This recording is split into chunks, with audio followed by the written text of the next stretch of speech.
What you can see here is these cracks that extend from these footings up through the windows all the way up to our studio. Our work has been halted in the studio, so we're working on our laptops and that is it. It's not a studio that you would rent an alternative place and you move on. Mansion is the biggest project we carry, other than our own practice.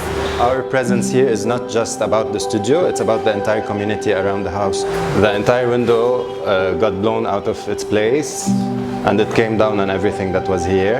Any help, any hand, anything from anywhere is much appreciated. For us it means a lot that there's House of Today and this kind of umbrella, that anything that happens to the studio or anything that happens to you, or if you are trying to seek something, there's someone there to help.